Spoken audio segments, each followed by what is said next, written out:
Sire Neen took a perverse pleasure in recalling all the things he knew about the world that the Akarans did not. It was too long a list for him to go through in one sitting, but he often tried. It soothed him.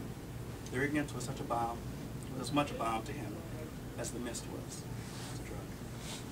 As he sat in the plush banquet room of the Ambergris, the massive ship they had switched to at the outer isles, the thought of lecturing Corin, Queen Corin, slicked the League man's hands with sweat and stiffened them with pent-up desire. He hated her, and he wished her to know it in her final moments, when she gave everything to the League and they destroyed her.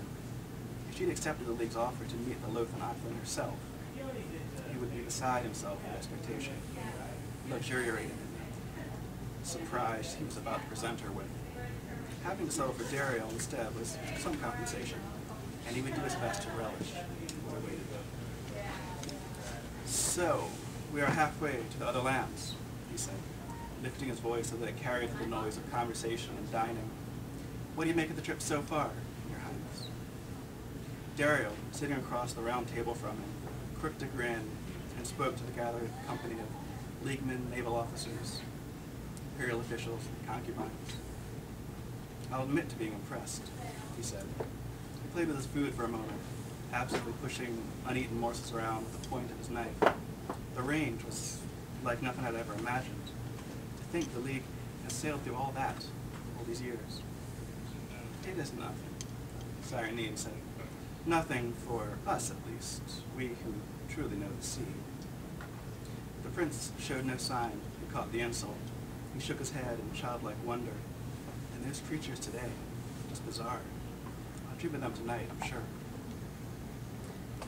So there had been a couple of moments when the prince's naive composure had been rattled. Both had been pleasant to witness for Neen, and were a comfort for him to remember. When they had first sailed out onto the wave peaks of the range, had been one such moment. In truth, the sight still amazed the League man, even though he'd witnessed it scores of times. They were not sure what caused them, but the captains believed that some change in the features far below the surface of the water affected the currents above. 9 days out from the outer isles, sailing due west with good winds, the Ambergris, massive as it was to human eyes, had been but a cork bobbing on a gray-black, fathomless ocean. They had been days riding swells of 30 and 40 feet, but at that unmarked boundary, all that had changed.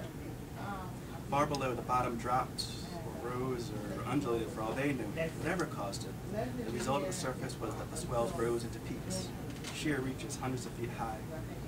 Riding up them was like grinding over stone, slow and painful. The hull of the ship trembled with the effort, and each time Neen had a momentary fear that the boat would slip backward. It never did. Cresting the summit, the heavy bosom of the Ambergris thrust far out into the air, the spray whipping around those on board like a creature intent on ripping them from the deck. And as the ship tilted onto the slope, the descent switched into mad acceleration, reaching speeds beyond any seen on land.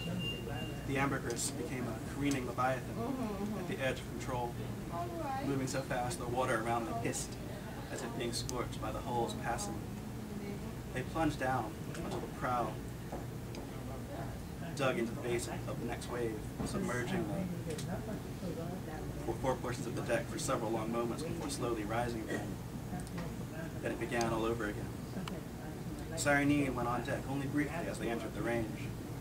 He had the pleasure of seeing the expression of their awe in Dario's face as he looked at the seething immensity of giants rolling toward them, rank after rank, as far as the eye could see. Yes, that was a pleasure, Neen thought, still chewing the same mouthful of meat, the dinner conversation revolving around him. He heard it, took in most of what was being said at some level, but the focus of his mist-enhanced mind moved elsewhere freely. Today was a pleasure as well. How close you came to being tipped into the mouths of devils. If only you knew. They had come out of the range the day before. The sea had returned to its normal swells. The waves remained high by most standards. Many gathered on the deck to marvel at the relative calm of the ocean compared to what they had just passed through. The Ambergris once more plowed its somewhat serene course. The Leagueman had expected the creatures to appear that day, but the moment of their arrival was so sudden it snatched his breath away. He'd been standing beside Rylus, when the lookouts shouted from the crow's nest. The character of the ocean all around them changed in an instant. As far as the eye could see in any direction, the water churned, writhed. Hundreds of large creatures broke the surface, swimming at speed through the waves like dolphins. These were not dolphins. Are they? Daryl's voice came from behind me, wavering and thin. The prince reached the railing and grasped it. Cyrene glanced over at him. Yes, he said. Sea wolves. Not truly a fitting name. They're not like wolves at all. They're like nothing really, except themselves. When he looked back, the creatures were all around the ship. They rose from the depths, quickly taking shape behind the liquid glass of the green water. Their heads were great knotted bulbs of waxy-looking pink flesh, barnacled and gashed and grimed by sea slime. It was hard to gauge their size from the deck. Even from that height, it was clear they were larger than any of the whales seen in the waters around the known world, and even out to the Boomo archipelago. But they were not whales either. They swam with the combined action of flippers that lined their long bodies and inhaling and exhaling propulsion of water. They swelled and deflated, rose and fell, so close together that it was hard to tell where each individual began and ended. The sea wolves drew tighter in around the brig, so churning the water that it seemed the ambergris plowed through the sea just off the creatures. They jockeyed for position along the massive wall of the hull. They caressed it, bumped it, tried to slide up out of the water as if they would climb it. They slapped at it with tentacled arms that peeled away from their bodies and moved with a fluid rhythm. They clearly wished to gain some purchase on the hull, but they could not do so. They slid off the slick white coating. Some propelled themselves up out of the water, slammed the hull with the weight of their bodies. These just dropped back into the froth, frustrated.